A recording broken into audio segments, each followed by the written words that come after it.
this is an iHeart podcast. Guaranteed human.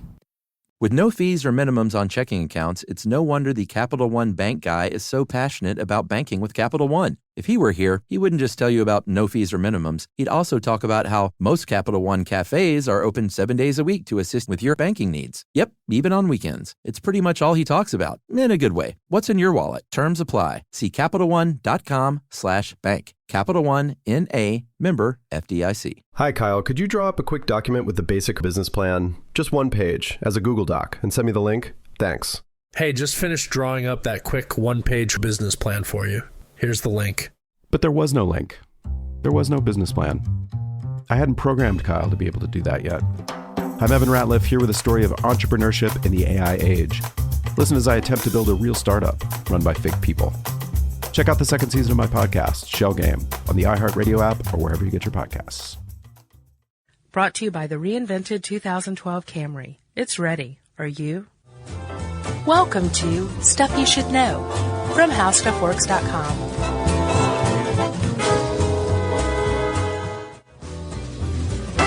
Hey, and welcome to the podcast. I'm Josh Clark. There's Charles W. Chuck Bryant, sipping on his La Croix mineral water. Yeah, it's delicious. And this isn't even sponsored by La Croix. They should that was be a free ad. We've done this like 2 or 3 times. Yeah, I agree.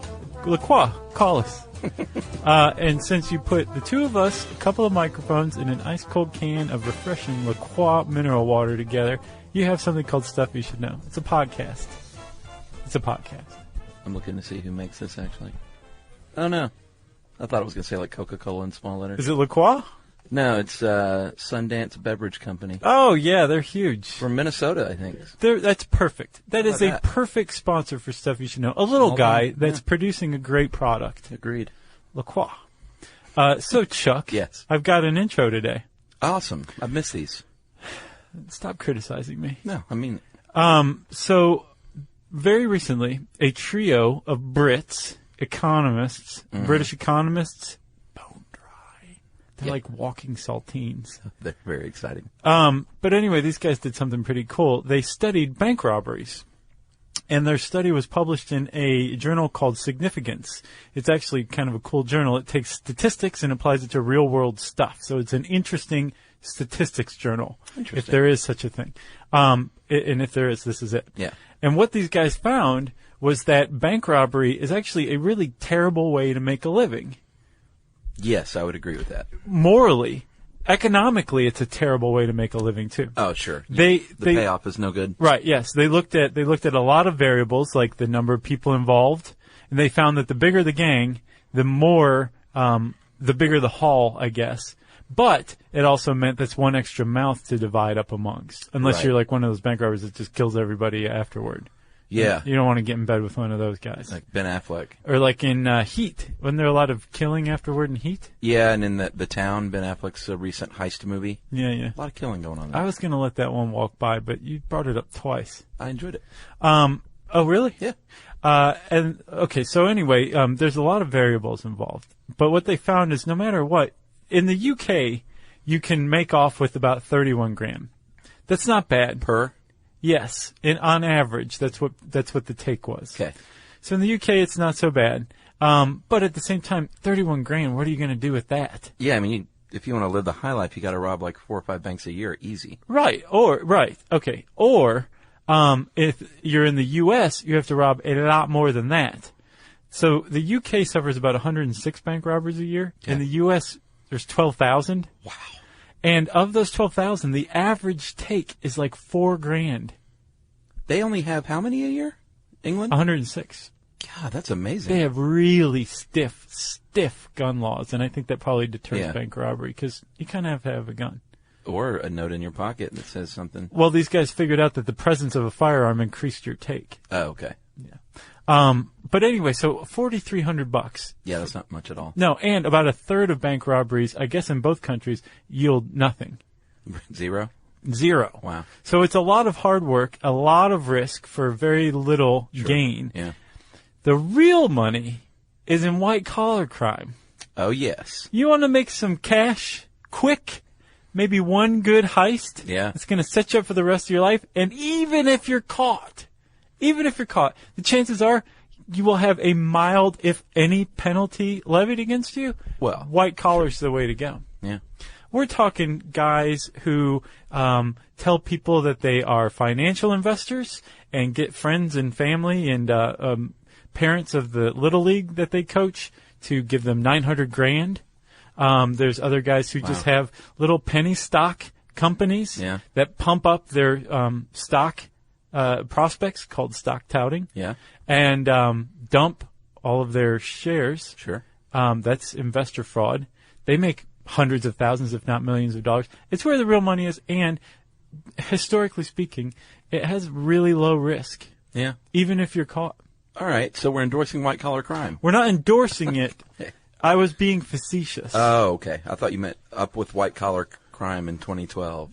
No, as a matter of fact, it's going down. The times are definitely changing. There's a big struggle going on right now as to figuring out just the right amount of punishment. Yeah. With white-collar crime, because there's a lot of factors involved. It's a lot different from blue-collar crime, e.g. stealing a car, robbing a bank. Sure. There's a lot of differences that differentiate it, that separate the two. And one of those now is the sentencing for him is probably stiffer, which is a total reversal from how it used to be before.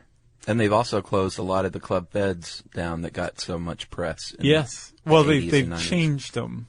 They're still there. They just are changed. Well, a lot of them were shut down, period. Oh, really? Yeah, just to ship them to real federal penitentiaries. Penitentiaries. That reminded me of a word that we'll definitely be hearing at some point in this podcast. What? It's a Ponzi. Oh, yeah. Because that's definitely white collar. Part of the problem with white collar crime, Josh, as you know from reading this, is that it's hard to come up with an exact definition of what constitutes it. So that's why they have a hard time getting great statistics on punishment and fines levied and how many they're catching. But I'm going to go with nonviolent crime. Yeah. That typically involves, and you have to say things like typically because it's kind of all over the map. Right.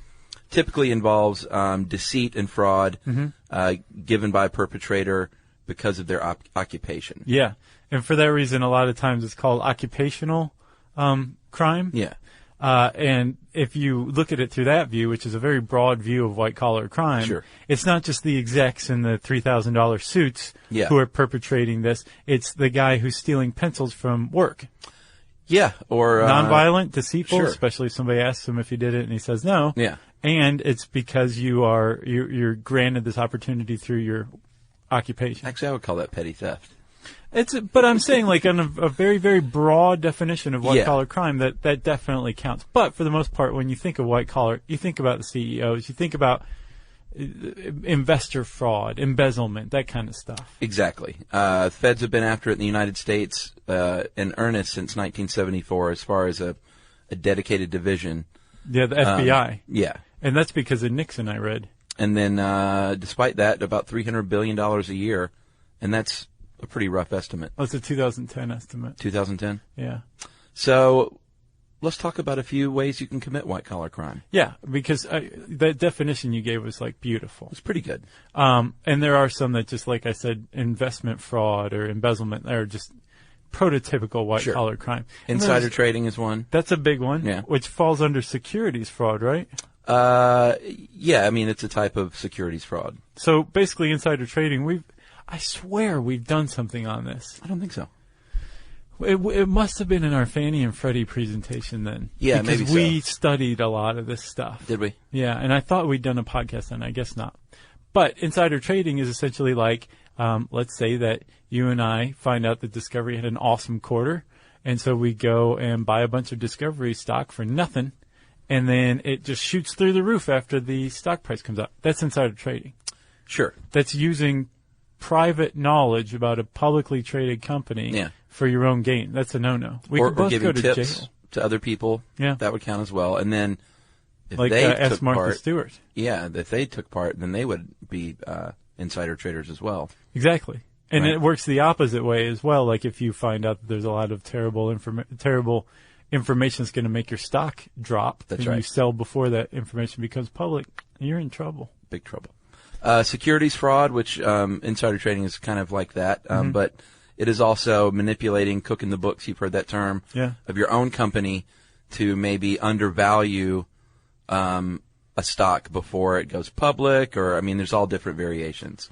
But it basically involves manipulating numbers in a dishonest way. Right, that pump and dump scheme. Yeah. Where it's stock touting. That's all securities fraud. And then there's antitrust violations are another good one. This has been kind of big lately. So Google is supposedly hogging the YouTube metadata, which is preventing Microsoft from making a decent app for it. Oh, really? Yeah, and Google's like, well, it's proprietary or whatever, and Microsoft's like, no, you gotta kind of have to share that. They're alleging an antitrust violation. Wow. Companies kind of police one another with that. Oh, I'm sure. And then also price fixing's a big one, which is like the opposite of companies policing one another. It's collusion between companies, and like Apple and book publishers fixing the prices of ebooks allegedly has been going on. Oh, really? Yeah. Huh. Yeah. Man, it's going on all over the place. It's a dirty, dirty, dirty world. Bribery, one of the oldest tricks in the book. Obviously, that's involves some sort of a payoff or a kickback in exchange for whatever information. I get the bid, my company gets your bid for this government job, and I get a little kickback, or I give you a little kickback, rather. Any kind of maybe favorable decision that can influence your company. Yeah. Little grease in the palm going on. It's like, here's 3 high-quality frozen steaks. Please consider it. And you say, consider granted. And within each of these steaks is a $1 million bill. It's not even that doesn't even exist. What? Frozen steaks with money in them? $1 million bill. Oh, okay. We know about frozen Deutschmarks. Somebody sent us $1, by the way. I want the dollar. I'll give you 50 cents. All right. I guess it's 33 fair. and a third. We got to give Jerry a haircut. Don't go there. We'll talk about it later.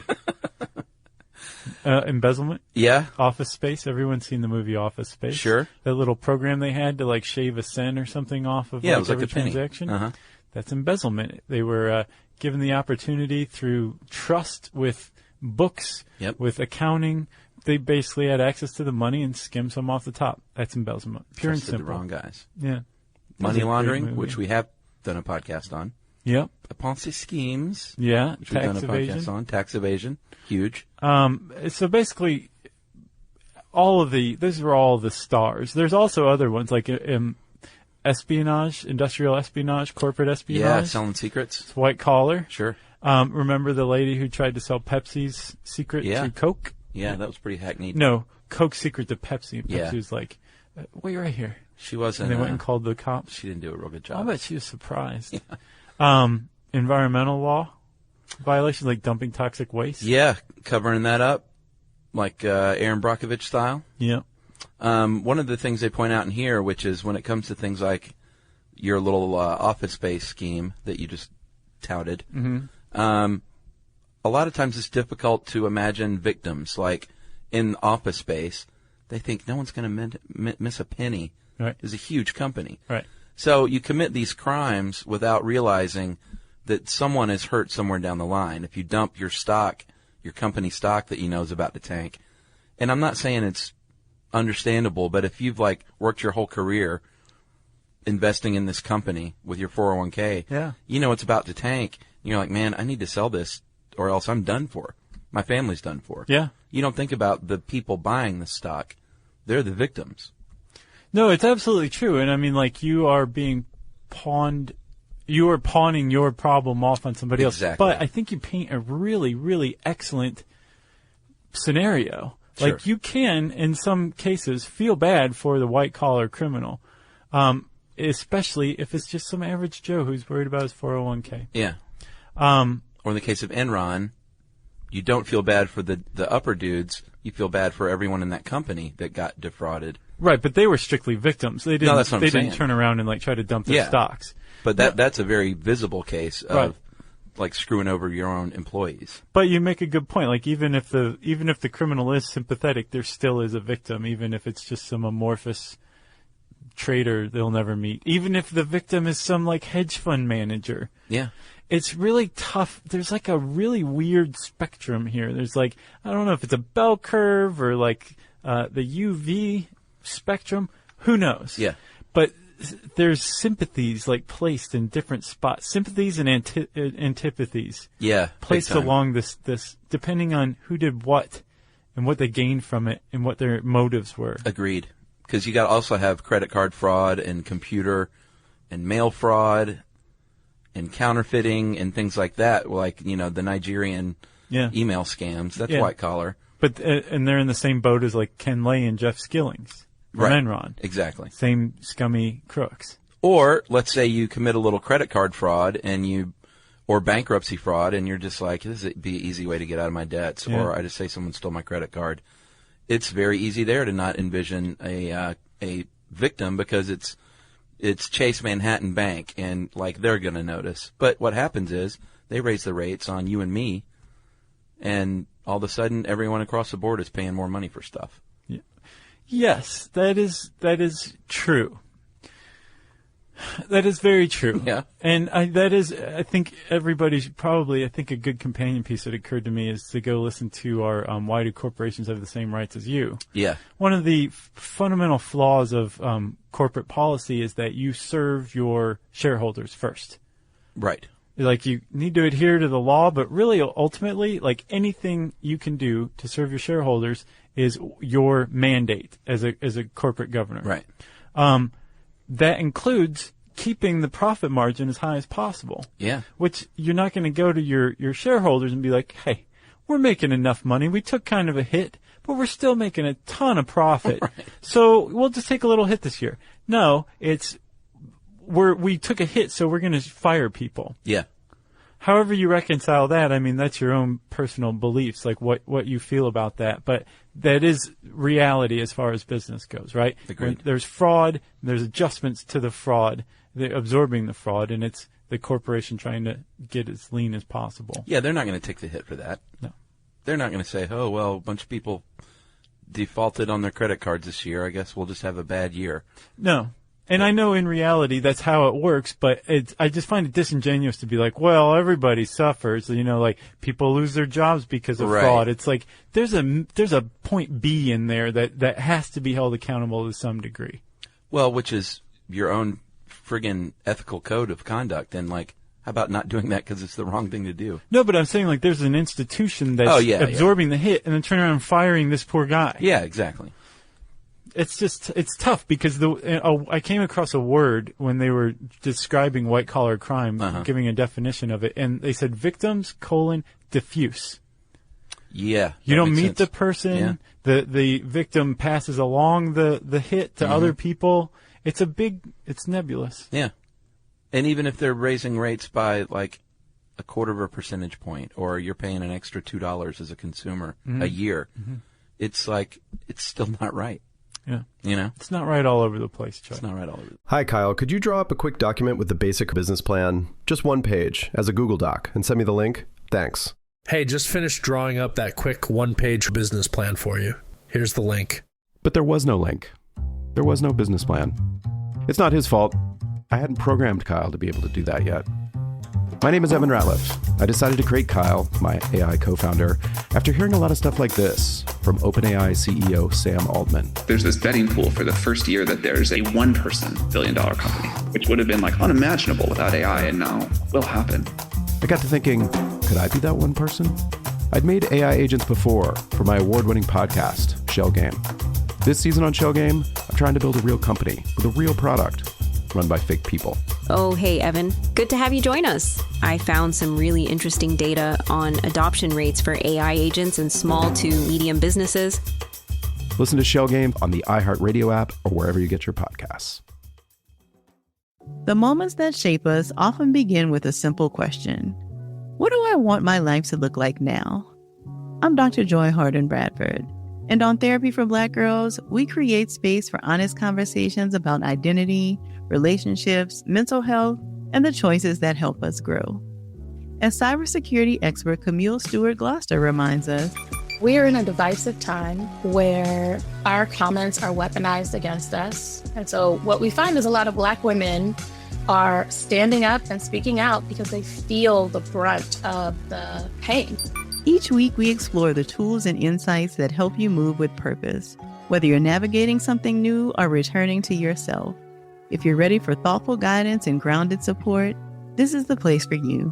Listen to Therapy for Black Girls on the iHeartRadio app, Apple Podcasts, or wherever you get your podcasts. So where did this come from? Josh, it sounds like it came from a cold wool delivery boy. I want to know more about this. Was this dude just cold, or did he really steal a lot of wool? No, so you're talking about the carrier's case. The carrier's case of 1473-ish. It's the first white-collar trial. Yes. And it resulted in the first white-collar law in 15th century England. And this wool transporter was given a bunch of wool and said, hey, take this wool to this person. And it was his job. Yeah. So he decided to instead just keep the wool for himself, for his own use. Okay. So you looked into this more? Yeah. I thought he might have been like cold on his journey. No. And said, I'm going to keep some of this wool. No, he kept some of the wool. I think he kept all of it. Okay. But somebody gave it to him. He's like, thanks, chump. He was a jerk after all. He was. But the key is, and this is something that is woven into the history of white-collar crime, what he did was not illegal at the time. Right. The law that was enacted as a result of the carrier's case was, they were saying, okay, this isn't illegal, but it's obviously there's a huge problem with this, so we're going to create a law that outlaws this act so people can't do it anymore. Good point. And basically that's what happened. Well, that's kind of what happens with every law, I guess. Someone commits it first, and then someone says, hey, maybe we shouldn't do that.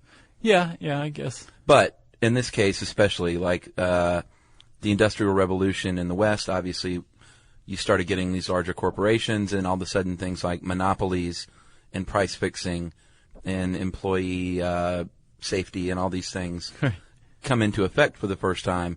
So that's sort of when it was really born, and when they started saying, hey, we need to look at something called antitrust. Yeah, again, like monopolies were not illegal, but when a company bought up all of its competitors and said, oh, suddenly the price for your groceries are like through the roof. Right. Where else are you going to go? It wasn't illegal. But the people of the world started screaming, and governments finally responded. And it was really the U.S. that first had the real first solid response in the Sherman Antitrust Act in like the 1870s, maybe, I think? 1890. 1890, named for Senator John Sherman of Ohio, Republican dude. Yeah. Chairman of the Senate Finance Committee. Yeah. Which I didn't know they even had way back then. I didn't either, but I mean, it seems like a basic committee there. So this is interesting in that it was voted on. It won by a vote of, in the Senate, 51-1, in the House by 242-0. Wow. So there was one dude that didn't vote for it. And then I think 25 years later, when they came up with the Clayton Antitrust Act to really put some punch into the Sherman Act, it was 277-74 and 46-16. So in that 24 years, it sounds like maybe things got slightly corrupt here and there. Well, it wasn't that. It was that, well, maybe it was. Yeah. But there was also some real problems with the Sherman Act. It was really vague. Yeah. It basically said, like, now from here forth, all anti-competitive corporate measures are illegal. Right. And then it left it to the courts to decide what was what, and the courts weren't really in the mood to enforce it. So it went largely unenforced. Although American Tobacco Company and Standard Oil, like two of the biggest companies in the country, were dissolved under the Sherman Act. Yeah, Standard Oil, big time. Imagine that. Like, imagine going to a company now and saying, like, hey, Apple, you're just too big. Yeah. So we're going to dissolve you into 31 companies. We have all these federal regulators here, and they're going to come in and look at everything and then dissolve you into different companies. Sorry. That's what they did. Yeah. Okay, even still, it didn't have enough teeth, so they came up with the Clayton Antitrust Act.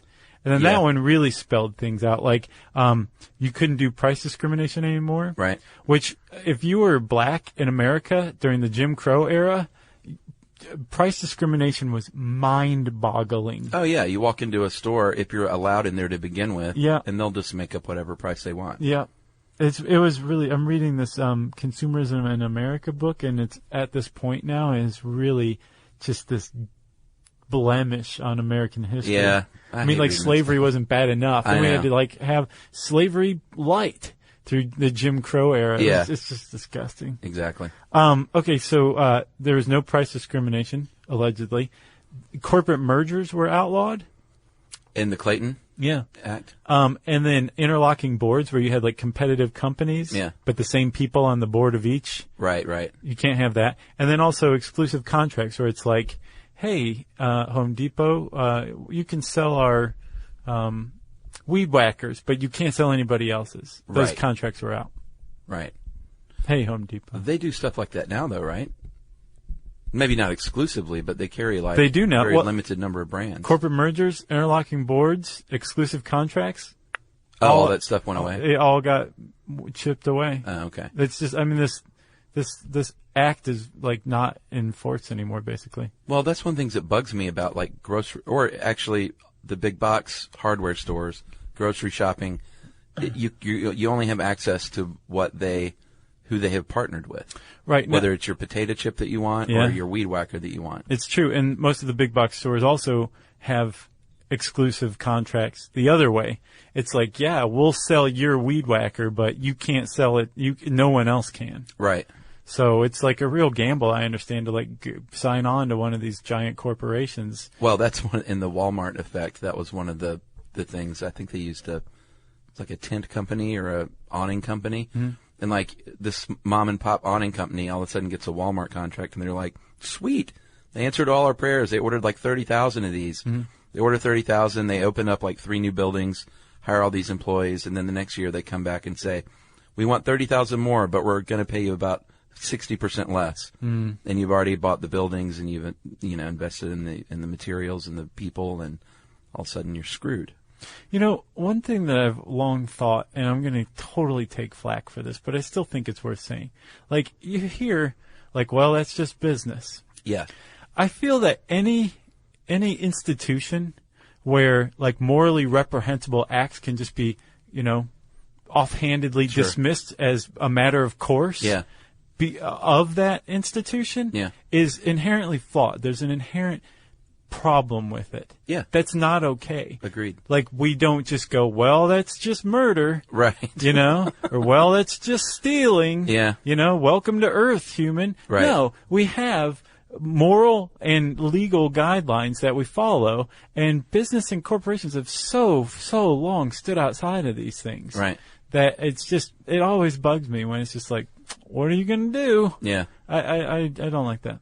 So sorry, I'm off my soapbox. No, I agree completely. Well I'm said, off of my Tide brand soapbox. Well said.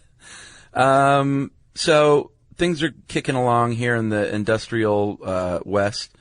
Corporations are getting larger, and all of a sudden these crimes start happening, and something called a muckraker in the 19th and early 20th century comes about. And I didn't realize a muckraker was exclusively a journalist. Yeah, it's another name for an investigative journalist. I thought it was anyone raking muck. No. But it's specifically a journalist who basically early on said, you know what? There's bad stuff going on, see? Yeah. And I'm going to expose you. Right. Upton Sinclair was one. Oh, really? And he wrote The Jungle, changed. Oh, of course. I mean, the FDA basically came about because of that investigation that he conducted. Well, muckrakers raked a lot of muck and caused a lot of problems in these companies. And one of the things that came about because of the muckraking were, things like the Clayton Act. That's exactly right. Exposing all the stuff. Exactly. And things like the FDA, federal regulations, consumer protections. The muckrakers basically stirred up public sentiment like, hey, don't be idiots. Like, this stuff's going on. Right. And a lot of people said, well, it's not illegal. And then, fortunately, there were guys like E.A. Ross, who was a criminologist and a sociologist. And he started really kind of looking into this and said, hey, man, these people might not be criminal, but let's call them criminaloids. Like, that was the term really? he coined for people who, especially in business, carried out these terrible acts that weren't illegal. He argued that even though it's not illegal, they're causing ill, and these people are still responsible for them. So make a law that outlaws it, dummies. Yeah. And he inspired a guy named E.H. Sutherland. Oh, okay. He came before Sutherland? Yeah. Gotcha. He was at Ross was working at the time of the muckrakers, and then Sutherland came about 20 years later. Yeah, Sutherland coined the term, actually, white-collar crime in 1939, and he was a criminologist and sociologist, and he pretty much... He had a broader definition that basically it was the high society and not the lower class at all committing these crimes. Right. Which nowadays you can't really say that because anyone can get a stock tip It's and true. commit, it happens all the time across all spectrums of the class system. But Sutherland's point was, and he wrote a book called White Collar Crime. Yeah. His point was that there is a huge bias in the United States where law enforcement and the courts leaned heavily on the working class crimes. Sure. And just basically ignored the crimes of the upper class. Yeah. And said, this is not okay. Like, if a guy's going to steal $1,000 from a cash register with no gun or anything like that. Right. Like, there are other factors. But let's just say a guy steals $1,000 from a cash register and he's poor, and a guy steals $1,000 from an investor and he's rich. Mm-hmm. They should be treated equally, and they're not. And that's what Sutherland's point was. And he was the first dude to really bring this to light, wasn't he? Yeah. Well, Ross kind of started too, but Sutherland was very well received. It was well received in certain corners, but there were also certain flaws pointed out by people over the years. One of the things mentioned in the article is that he failed to distinguish illegal crime from mere deviant behavior. Right. Like, apparently his whole premise was like, you're into donkeys, you're a white-collar criminal. Exactly. And the other thing I mentioned, too, was that he pretty much said it was anyone, like any upper-class nonviolent crime. Right, and that's definitely evolved, and I think fairly. Sure. I think you can be working class, you can be business class. If you, like, that's a big part of white-collar crime's definition, is that your opportunity arises because of the trust that's granted to you through your occupation. Yeah, even if you're a lower-level employee, you still may have access, like the lady who wanted to sell the Coke secret. She wasn't like a CEO. No, she was an admin, I believe. Yeah, exactly. So there's one thing that like you said, they like to shoot a hole in Sutherland's theory that, or they say his definition's too broad, because he did include behavior that's not illegal. But it's a very legitimate point to say you kind of have to, because if not, then we wouldn't have had the Sherman Antitrust Act, we wouldn't have had the Clayton Act, we wouldn't have had the FDA, all of these things that the Carrier's case, he would have gotten off scot-free. Yeah. What he did was not illegal, so it has to evolve over time. Agreed. Okay. And it has. Agreed. So let's talk about, I guess, the impacts of today's modern white-collar crime. I was like, man, that was suspenseful all of a sudden. Thanks, dude. Yeah, we've talked about a few of these, about it seemingly not having a victim. But what happens is you rip off a huge corporation, they'll raise the prices. There's another ripple effect. Mm-hmm. You talked about cutting jobs to meet, the needs of the investors if it's a publicly traded company. Right.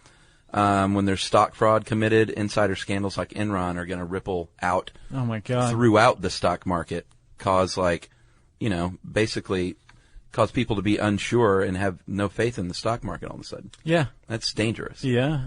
Think about all the people who just lost everything. I know. Oh, my God. I get just as angry, if not more angry, at something like that than, some like heinous crime. Mm-hmm. Yeah, I'd say equal. Yeah. They're both scumbags. Yeah. Okay. So you said like in 1974, the FBI first started. That's when they created this white collar crime division. Yeah. So apparently 1974. Yes. Yeah. And it was a response like this University of Michigan survey that they conducted between 1958, I think, and 1973. They found that people who said that they trust the federal government went from 73% to 37%. And then what span of time? Between 1958 and 1973. Wow. Yeah, it flip-flopped. Yeah, in that short of time. I could see that over that time period, the 60s. Yeah, one of the big ones was just like fraud and corruption at high levels, and so the FBI created this white-collar crime thing.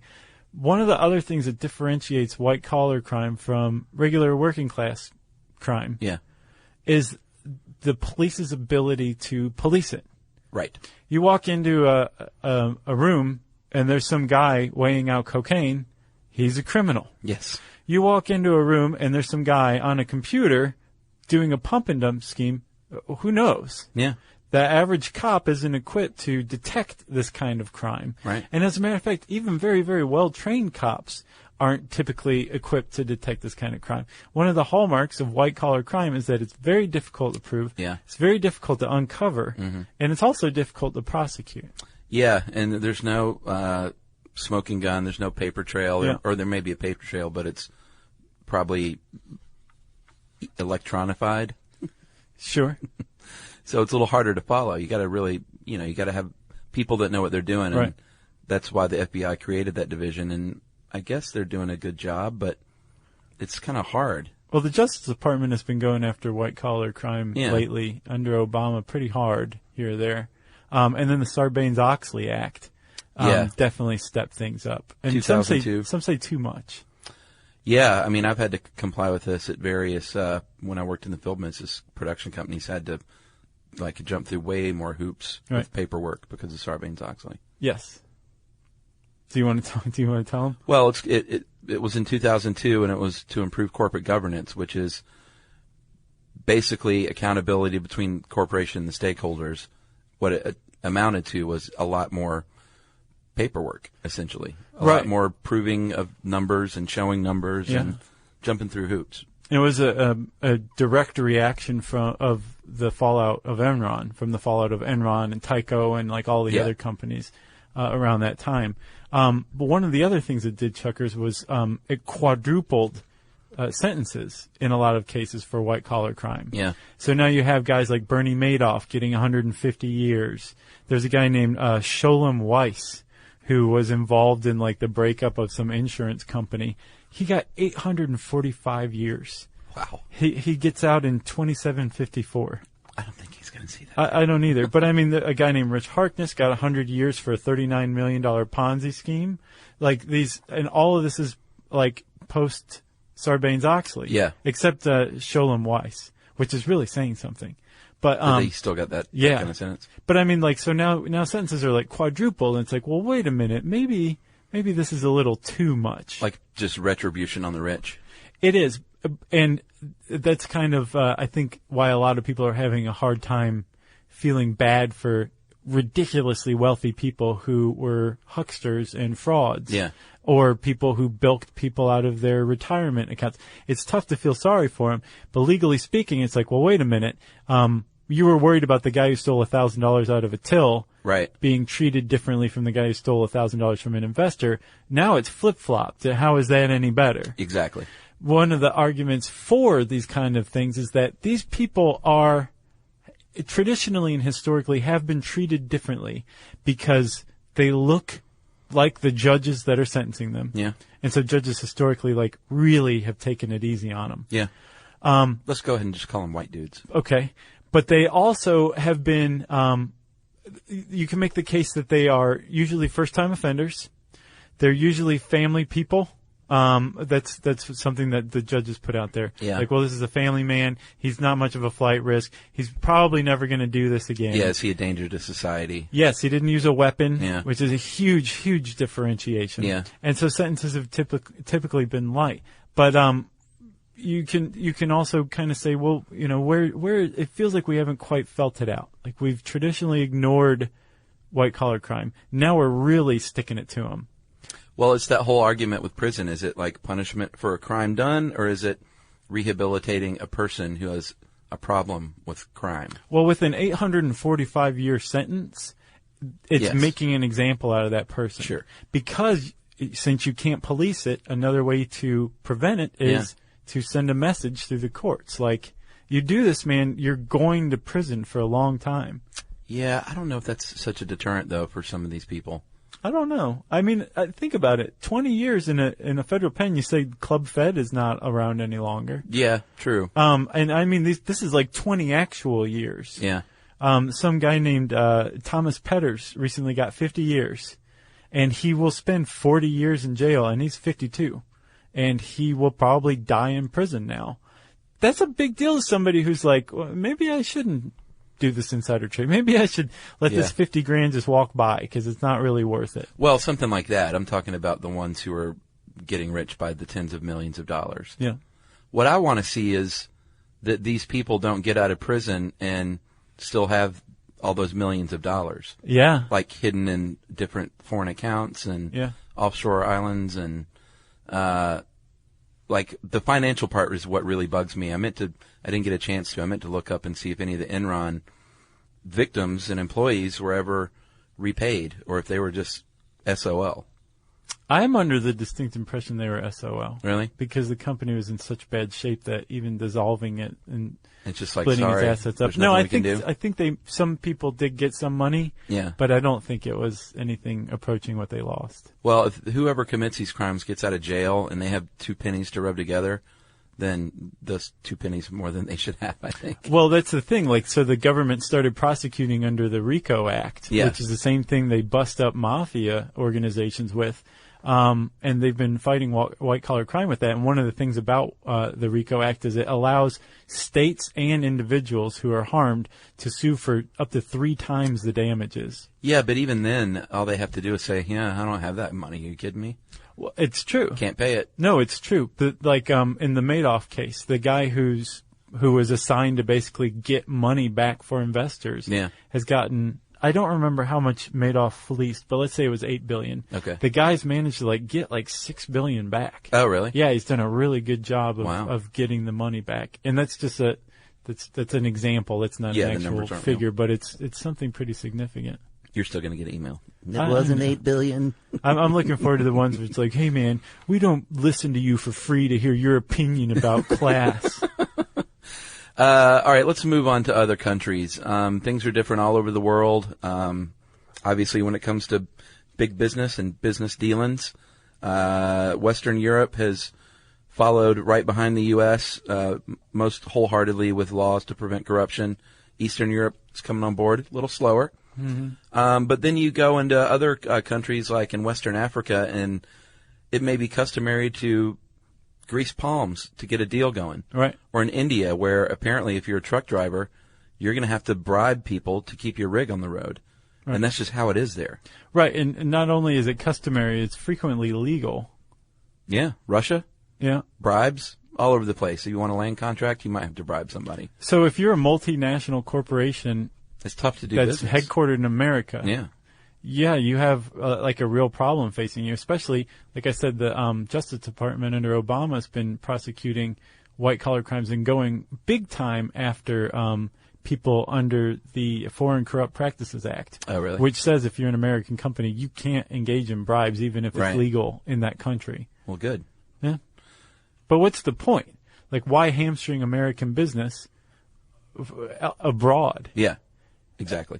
And to help this out, actually, there has been a unified committee called committee called Transparency International, and they are out to get rid of corruption and to unify business ethics all over the world. Right, and that's the reason that you hamstring American business, because it's basically saying, hey, we can take the hit in the hopes of pressing the rest of the world into the same clean up their act, competitive laws we have here in the States that work very well.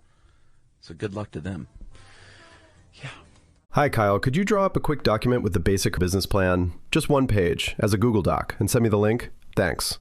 Hey, just finished drawing up that quick 1-page business plan for you. Here's the link. But there was no link. There was no business plan. It's not his fault. I hadn't programmed Kyle to be able to do that yet. My name is Evan Ratliff. I decided to create Kyle, my AI co-founder, after hearing a lot of stuff like this from OpenAI CEO Sam Altman. There's this betting pool for the first year that there's a one-person billion-dollar company, which would have been unimaginable without AI, and now will happen. I got to thinking, could I be that one person? I'd made AI agents before for my award-winning podcast, Shell Game. This season on Shell Game, I'm trying to build a real company with a real product run by fake people. Oh, hey, Evan. Good to have you join us. I found some really interesting data on adoption rates for AI agents in small to medium businesses. Listen to Shell Game on the iHeartRadio app or wherever you get your podcasts. The moments that shape us often begin with a simple question. What do I want my life to look like now? I'm Dr. Joy Harden Bradford, and on Therapy for Black Girls, we create space for honest conversations about identity, relationships, mental health, and the choices that help us grow. As cybersecurity expert Camille Stewart-Gloucester reminds us, we are in a divisive time where our comments are weaponized against us. And so what we find is a lot of Black women are standing up and speaking out because they feel the brunt of the pain. Each week we explore the tools and insights that help you move with purpose, whether you're navigating something new or returning to yourself. If you're ready for thoughtful guidance and grounded support, this is the place for you. Listen to Therapy for Black Girls on the iHeartRadio app, Apple Podcasts, or wherever you get your podcasts. That's it, man. I got nothing else. No, we should play this one out with the Talking Heads' Big Business. Okay. Agreed. Okay. So Chuck, let's see if people want to learn more about white collar crime. I would strongly advise them to go read this article by Jane McGrath. She did a good job. And there's a Simpsons reference in it. So way to go, Jane. You can type in white collar crime in the search bar at howstuffworks.com, which friendo brings up listener mail. That's right. Josh, I'm going to call this hot off the presses, good cause. I'm a sucker for that stuff. Okay. Chuck and Josh and Jerry, I want to say thank you for all the hours of listening. My brother Chase and I have been listeners nearly as long as you have been making them. There was even one New Year's Day where all we would do was listen to your Hangover podcast on repeat. Yeesh. I don't know if that's good for a hangover. Yeah. It's funny and informative, and I always feel like calling my brother after listening to the latest episode. I'm writing you because it's recently his birthday. He's the best brother in the world and downright awesome human being. It would mean a lot to me if you could tell the Stuff You Should Know listeners about his latest project. When his friend Jim survived cancer, he told Chase that he gained strength from the music he loved. Over 2 years, 2,600 tracks. 2,600 tracks. That's a weird way to put it. What would that be? 2,600? Would that be? Wait, how many? 2,600? Yeah. That'd be 2,800. Would it? Or 2,200? No, 2,600 plus 200 is 2,800. Nearly 200 artists from all over. This person's insane. No, she's not. Oh. Over 2 years, 2,600 tracks, nearly 200 artists from other countries all over the world have allowed them to share that message. They are releasing their second compilation disc, Electronic Saviors, Industrial Music to Cure Cancer. So it's these artist compilations they're putting together. Gotcha. Apparently 2,600 tracks. They are a registered U.S. charity, and all proceeds go to cancer research. And if you're into electronic music, and if you want to support cancer research, yeah, you can go to www.electronicsaviors.com. And that is something Chase has got going, and his sister Laura Dudley is a big fan of her bro. He sounds like a swell guy. Nice. I'm all for it. Music, that is good therapy, stuff. curing cancer. Way to promote a good cause, Chuckers. We try to do that. You did good. Yeah, we always want to hear about good causes. Yeah. So you can get in touch with us. Let us know about yours. We'll try our best to let everybody else know about it, especially if people can support it. Agreed. Let's see. Also, enjoy a little Talking Heads, Big Business, from the live album Stop Making Sense, released in 1984. We're sure it's up on iTunes, Amazon, and elsewhere. You can get in touch with us at SYSK Podcast on Twitter. You can go to facebook.com/StuffYouShouldKnow. And you can send us a regular old email by wrapping it up, spanking it on the bottom, and sending it off to stuffpodcast@discovery.com.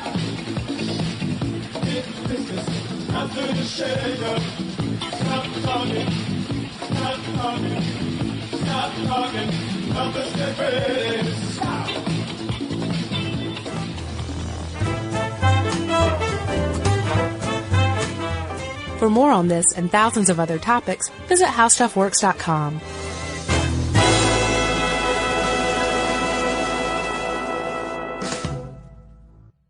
Brought to you by the reinvented 2012 Camry. It's ready. Are you? Hi, Kyle. Could you draw up a quick document with the basic business plan, just one page, as a Google Doc, and send me the link? Thanks. Hey, just finished drawing up that quick one-page business plan for you. Here's the link. But there was no link. There was no business plan. I hadn't programmed Kyle to be able to do that yet. I'm Evan Ratliff, here with a story of entrepreneurship in the AI age. Listen as I attempt to build a real startup run by fake people. Check out the second season of my podcast, Shell Game, on the iHeartRadio app or wherever you get your podcasts. Hi, I'm Danny Shapiro. We were in the car, like a Rolling Stone came on, and he said, "There's a line in there about your mother." And I said, "What?"